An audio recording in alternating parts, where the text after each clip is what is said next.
Hello and welcome to Back to Basics with Sandra and Lyndall. Today we're talking about business basics as two women that have had multiple businesses throughout the years, that have done all of the things. We've done them correctly. We've also done them incorrectly. We've had a lot of trial and error. And we wanted to talk about the things that we wish that we knew when we started a business. So why did you want to discuss this topic today?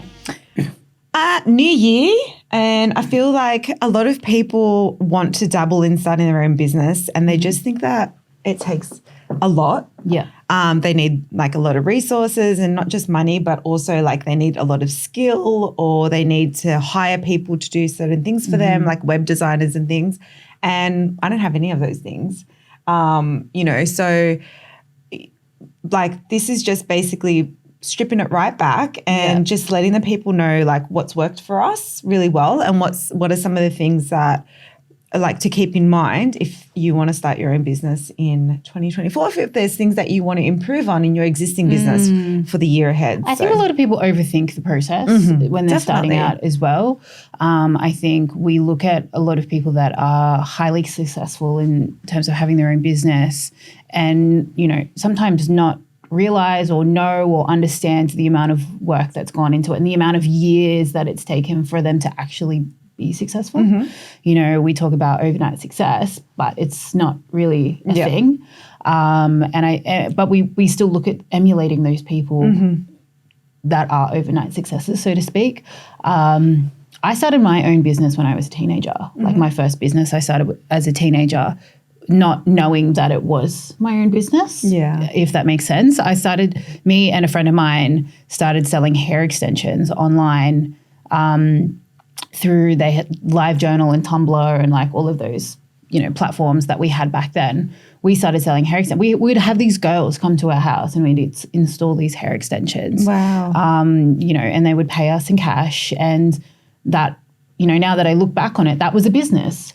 But then I didn't see that as a business. I just saw it as, how can I like make a little bit of money on the side? I was, doing hairdressing at the time, earning $6 an hour, like nothing. How can I make a little bit of money on the side? Not even looking at it as if it was a business.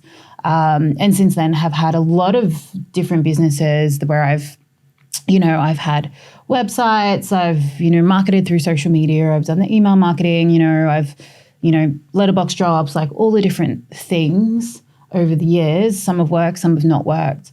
But yeah, I think not overthinking it is a big thing that I've learned throughout the years. Same,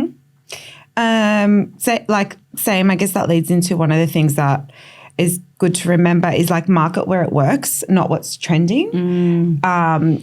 Just because people are doing highlight like reels and they're paid like Facebook ads and things, that might not necessarily work for your business. And for me personally, like for my business, I've got a massive sign outside where I train, and a lot of it is word of mouth. Yeah. And a couple of my girls, when I first started, I did a letterbox drop, and they found me from letterbox drops. So that's like old school traditional marketing right there. And that works for me because I'm a service-based business where I deal with people every day. So the marketing really for my business is me. Yeah. And the people that are obviously engaging with my service, they're also marketing because they're like me as well. So that natural kind of word of mouth thing really works well for me. But for other people, it might be really structured ads, and that's something that you obviously do for people. So yeah, and I think the marketing side of things we'll get into a little bit later. But like initially, how would you recommend for people to like begin? To just market their business, or to just like begin a business? Find what you like. Yeah. That's often what you should do. Don't look at what someone else is doing and think, I want to do what they're doing because they're doing really good at it. Yeah. You need to do what works for you, because when it's not working well and when you're not making that money, what's going to keep you turning up each time for your business? Is your passion for what's your passion and what's the long-term goal? What's your end game? For me, it's not money at all. For me, it's how many people I'm impacting and how many women's lives I'm improving. So that's what keeps me going. Yeah. I don't make a lot of money off my business. I'm being totally honest.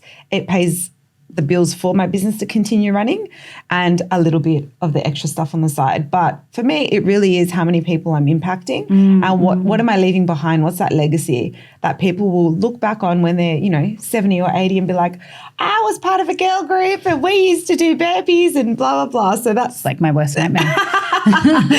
So that's what for me is what keeps me going. Yeah, definitely. Yeah. I think it's really important, I guess, from a little bit of more of an analytical sense is to, find a problem and identify how your product or your service can be the solution to that problem. I think that it kind of ties in with what you were saying in terms of following what other people are doing. If they've already found a solution to a problem, then your business, if you're going to follow their lead and do exactly what they're doing, is, not really going to impact. I mean, of course, there's varying brands that are in the same industry, but it's about identifying what your point of difference is and really out. And really driving on that strength. And everyone's got a point of difference. Everyone is different. It's about being authentic with your messaging and authentic with yourself and your product and who you're targeting. I think that's a really important place to start. Yeah. So it's like you said, it's okay to follow suit and find what people are coming out with, like the rise of donut shops and food trucks, and how many can there possibly be? But they're all killing it at the moment because you like what you like. And I've always said this. So when I started working in Newtown, and there was a hair salon on every corner. There was a coffee shop on every corner. And you know what? They all did really well because you like what you like and you're going to go to the place that creates or does or makes what you like. And, build it and the people will come. In a way. Yeah. I think. What else have you got? Run your own race and forget what everyone else is doing. So it's easy, especially with social media being in your face all the time. We're constantly on it, seeing what other people are doing and trying to copy that. You'll fall flat on your face pretty quickly, I think, because it's not authentic. So just be true to yourself and do what feels natural to you. And like I'm guilty of doing that too, like trying to keep up with the social media trends and what's working for other people, or seeing people get heaps of likes on a particular video or something. And it just doesn't work for me. My clients don't really engage with social media much, like they're old school face-to-face kind of interactions. So the people that are using my service aren't online. Yeah. They're walking past they're the local people in the area that are seeing us face to face. And word of mouth is the biggest driver for business. It is. And women talk. 100%. Yeah, we do. How about you? For me, it kind of ties in with my first point, but it's getting yourself in front of the right audience. Yes. I think that is a key one. And I wanted to make this point because I actually I read this thing online the other day and it really sparked and interested me. And it was about the business Stanley, the big cups, Stanley cups. Yeah. And it was a carousel about their brand. And I didn't know this, but they'd been around. So Stanley's been around for 110 years. Wow. And they had always previously, like 2019 backwards, they'd always marketed towards like the tradie, the workman that wanted like a cold drink during the day, blah, blah, blah. I think in 2019, they closed making $75 million. But that same year, a woman who had a really famous like website blog sort of thing did a review of one of their cups, blew up, absolutely blew up, sold out. Wow. Everything was sold out. And all of a sudden, women were taking an interest in this product.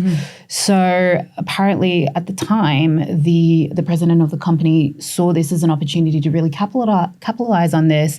And they started making all of these different ranges in like pastels and different colors and, all of these sorts of things and marketing towards women. And it was just sold out, every range was sold out, like waiting lists, like crazy. That's insane. Come to 2023, I believe they closed the year at $750 million. Wow. Yeah. So I think it's being open to making change if something's not working. It's okay to redirect your vision. And, actually doing a little bit of competitor analysis, seeing what's out there, seeing what your competitors are doing, looking at your point of difference, because if your competitors are targeting a certain sort of market, maybe you might not work in that market. So really do your research, I think, is really important, and be okay with redirecting what your focus is. Yep. Nice. We have a Stanley bottle at home. My husband has one, but it's white. But like that, the rise of bottles, like the refillable water bottles, how crazy is that market now? Crazy. Like everyone's got one. Just like something to drink out of. Yeah. Yeah. It's nuts. Yeah. That's, funny. Another one is engage with your clients. So don't just think of them as like a transactional thing. Yeah. Engage with them, build those relationships.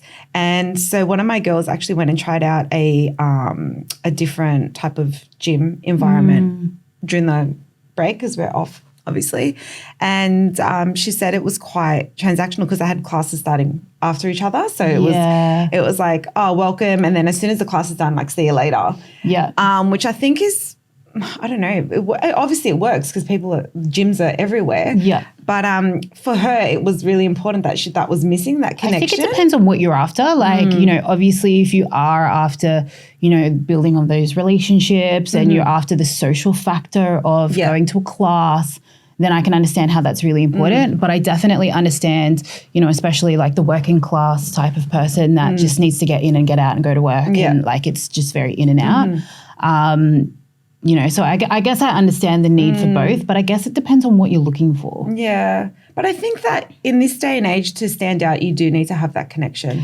Yeah, it's about being personable. Like, we formed a relationship through being PT client, through that PT client relationship. And as you know, and you're the same, a lot of my clients or the people that I've worked with have become very dear friends to me. And that is really important. And I actually had someone that I worked with at one time going, right, we're not going to be engaging with our clients in terms of like, we're not going to be sharing personal information with them. It's really, you are the head, you are the trainer, you are the whatever you are, they are your client. We are not to be sharing personal information with them. It's very much that client. Transactional. Yeah. And that's just not the person that I am. I failed at that like on the first day because that's just not who I am. And you're in the hair game as well. So you're all about talking and building those relationships with people. Yeah. It's really, really important. Like, being a PT, being a hairstylist, now I'm in social media, like, people just tell me everything. Yeah. Human interaction is just a beautiful thing. And I think, I feel that I'm a really good listener as well. And maybe that's like why people engage with me that way. And I'm really open to that. And I really, really enjoy that part of it. Yeah. But I formed some really beautiful relationships from that. And I like really long-term relationships as well. And I think that's really important. You don't need a uni degree for 90% of the jobs out there. You just need to know how to market yourself. I finished school, I think I did one term of year 11. I wanted to finish at the end of year 10, but my parents wouldn't let me. And it was only because I wagged 90% of year 11. Wagged. I wagged. I skipped school. I jigged school. And I got my half-yearly report back in year 11. And my parents go, you didn't have this many sick days.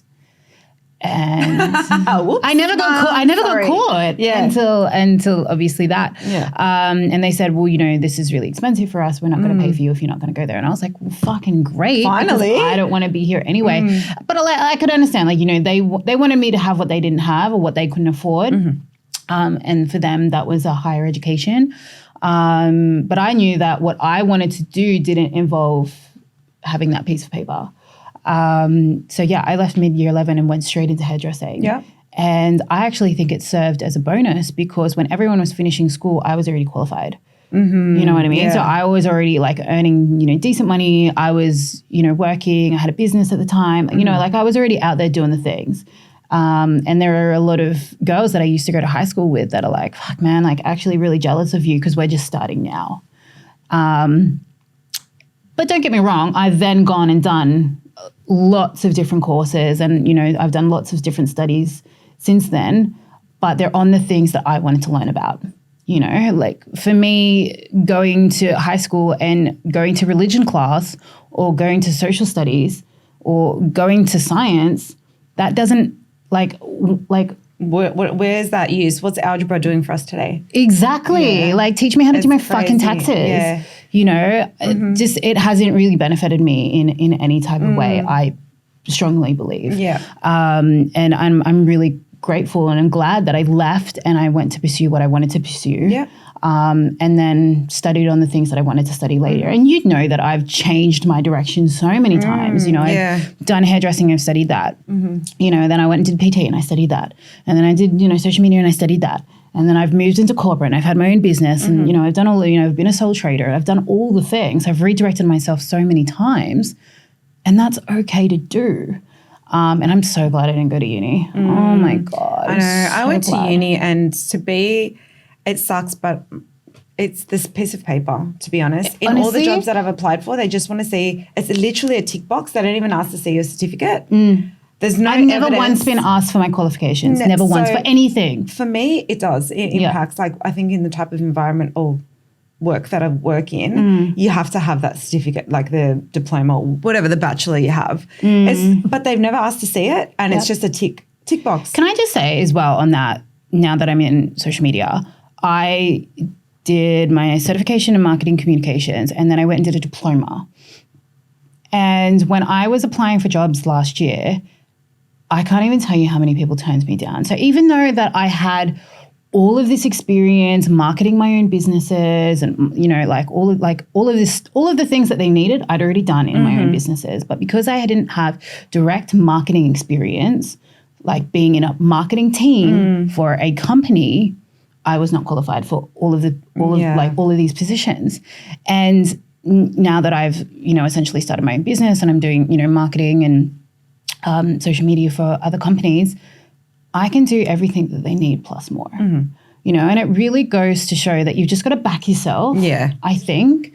And I don't think I've used anything that I've learned from doing that diploma. Is it on your CV though? It is on my CV. Okay. Yeah. But I haven't used anything. Everything that I'm doing now for people is through things that I've taught myself or that I've done for, like, you don't do these courses and they teach you how to do content creation. Yes. They don't teach you about the algorithms on the social platforms. They don't, you know, teach you about, you know, interacting with brands or like how to get brand deals or like influencer marketing or email marketing or anything like that. Like they don't teach you any of that. So I don't even think you need to, study to do half the things that you want to do. Same thing with PT certificate. You don't learn how to engage with your client properly or build those connections or how to, you know, it's not a one-step approach to all clients. They don't teach you any of that, how to pivot if you've got a customer that's complaining or anything. So, or how to back yourself. What things do you need in place to make sure that if anything does, if she they hits didn't the do. fan. I mean, it might have changed now. I did my hairdressing certification so long ago, but they didn't teach any of that. Like they didn't really teach, you know, how to have a thorough consultation, how to upsell, how They're doing it now, increase though. your revenue. Yeah. Well, that's what we used to do when we used to go into these salons. Yeah, it's the people that have been through it like you that are now coming back and doing those education pieces. And teaching them. But, you know, people are having to go outside of things like TAFE to get further education. Like they're just learning the very, very basics, which is not enough with the markets in various fields being so saturated. You need that next level. Yeah. You really, really do.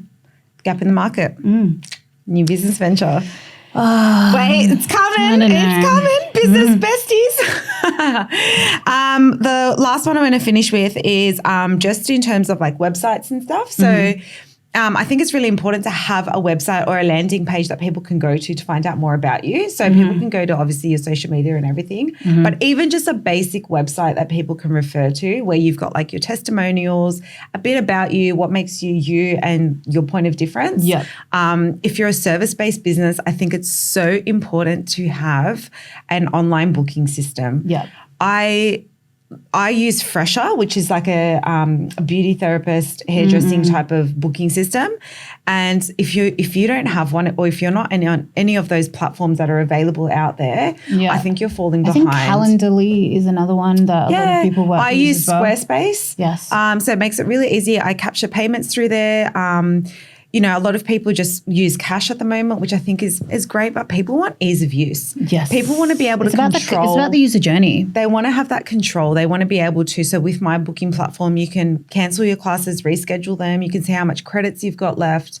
You can see what's coming up. You can see pop-up classes, all that, buy packages and things. So it's all online, and I can see where the revenue is coming from and where my expenses are going. So it's a way of having that transparency for not only myself, but also the user. And you can set up your own website so easily. So easy. And you can even do it on Canva. There's a template and you just change the Canva's amazing. I've used Wix before, another template website. Squarespace is another one. It's so easy to do yourself. Web Central, which is really easy. It's so easy. If I can do it, anyone can do it. But yeah, I think you definitely need to have a landing page, a website for someone to refer to. Yes. And service-based business, you definitely need a booking system. Because I hate the thing I hate the most is when you're messaging someone, I do this with my eyelash ladies, when are you available? Do you have this time available? Do you have that time available? It's a lot of back and forth. Yeah. Whereas if you have an online booking system, you just go on, see what's available, book yourself in, all that. Because people, they want convenience these days. 100%. And if it's too hard, they'll go to someone else. It's that user journey is, I think people, you need to be able to make a booking in 3 or 4 clicks or something like that. It's the average now for it to be a good user journey. And yeah, those are things that I look at when I audit my clients' websites as well. How convenient is the user journey? Because it's so important, because we want things yesterday. And if we don't get things yesterday, they're just going to go to someone else because the markets are so saturated. So it is really, really important. I've got 2 more. Okay. The first one is to set your boundaries early on. I think especially when you do run a service-based business, you're dealing with people. So it's really, really important. And we're very similar in terms of we give 110% of ourselves. Yes. We give our all. We want everyone to feel included. We want everyone to have a good time. We obviously want to achieve results for our clients, and we want our clients to be successful. But I think it's really important to put those boundaries in place, because otherwise you do end up getting burnt out. You end up giving all of yourself, and then you can't pour from an empty cup, right? You've got nothing left at the end of the day. So I think setting those boundaries early on, especially when you do have your own business. I got into this trap early on when I was a sole trader PT. This is another thing they don't teach you at TAFE. I got into that really early on, because sometimes clients are texting you at 9 p.m. at night. Sometimes, you're writing programs on a Sunday night, or, whatever it might be. And obviously you're in control of your own hours, you're in control of when you work. But I think it's really important to actually, set the precedent early on when you're working with a new client, or when you're onboarding a new client, actually letting them know, I work between these hours. So if I don't respond to you right away, if you're contacting me outside of these hours, I'll respond to you the next day. Yeah. All of those things. And it's just to kind of, give you a little bit of peace of mind. 100%. That, and that's one of the reasons that you do start your own business, so that you are in control of when you work and your hours and things like that. And don't get me wrong, we both work really, really hard. But yeah, you've got to set those boundaries, I think, and do it early on. And the last one I have is to identify your weakness as a business owner and to build on them. It's okay not to be okay at everything. Yeah. I think sometimes a lot of us go into business because we're really good at that skill. You might be a really good trainer, amazing trainer, but maybe you're not really good at business. Or maybe you're not really good at sales, or maybe you're not really good at communication. We're not going to be good at everything, and that's okay. I think it's really important to take ownership of the things that you need to work on and work on them. I know when I started hairdressing, I was terrible at selling retail products, because just sales was just not my thing. I wasn't, I would, have a really strong consultation. I would engage with my client. I felt like I communicated really well. But I just didn't like doing the sales thing. I wasn't my thing. So that was something that I had to identify, and it was something that I had to work on. And that's the only way for me, identifying that and working on that was a way in which I was able to increase my revenue, increase the spend per client, have a more thorough consultation, and, increase that sale, essentially. And that comes from confidence as well. I think it was, a bit of a confidence thing. It was about identifying, what my values were, what my strengths were, what I brought to the table, identifying those and then capitalizing on those as well. And I think it's just taking ownership of that. It's okay not to be good at everything. Yes. Because that's really why a lot of businesses fail as well. They might go into business because they're really, really strong at the thing they do, but they're not really good at business. Right. And that's where people fail. So I think it's, and you have to do it early on. You have to identify what your weaknesses are. And if you need to bring in help to help you with those things, if you need to get a mentor, if you need to go and do another course or, whatever it might be, like do it. Because the sooner that you do it, the sooner you'll be successful. I really, truly believe that. What are your thoughts on that? Yeah. One of the things I changed just in line with that is, so obviously when you come to a class, you need equipment, you need your own gloves and things like that. And I was upselling them nice. previously.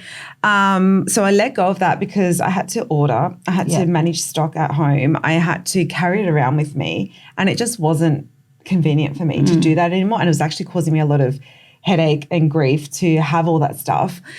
So what I did is I let go and I left that ownership on the client now to organize that stuff for themselves, because one, it's also a good way to see if they're serious about it. They're making that investment themselves. Whereas if you kind of hand things to people and have it available for them, they'll purchase it because it's there, but it's because it's taken no effort for them to do that. It was kind of, they were just ticking it, done, and then they wouldn't come back. But then to see the point of difference as to whether the person was really engaging with this kind of training, I would have them go and buy it themselves. So, and I didn't want to have to say like, oh, I sell these gloves for this much. Yeah. I would rather them say, you can go and get it at these 3 stores. Yeah. And you choose what type of quality you're after. If you want the more expensive, whereas I would always keep obviously the best quality. Yeah. And it's kind of not at the good pay point for people. Yeah. So just giving them that option and giving the ownership back to them. Like if you want it, you want it. Like if you want it, you want it, and you'll go and get it. Like if you're hungry and you're driven, you'll succeed. I truly believe that. Like it doesn't matter what field you're in, it doesn't matter what you do. If you're hungry and you just put everything into it, like you will succeed no matter what. Yeah. And you don't have to be planned. You don't have to have all the courses behind you. You don't have to have all the things. You just got to have that passion and that will to deliver and do well. Yeah. I think it's really important. But we want to hear from you. If you have learned anything along the way when it comes to business, please pop your answers below. If you have any questions, if you're looking at starting a business and you don't know where to start, you don't know what you're doing, you don't know what you need, please pop your questions below. We're happy to answer any questions. Definitely. But until next time, bye guys.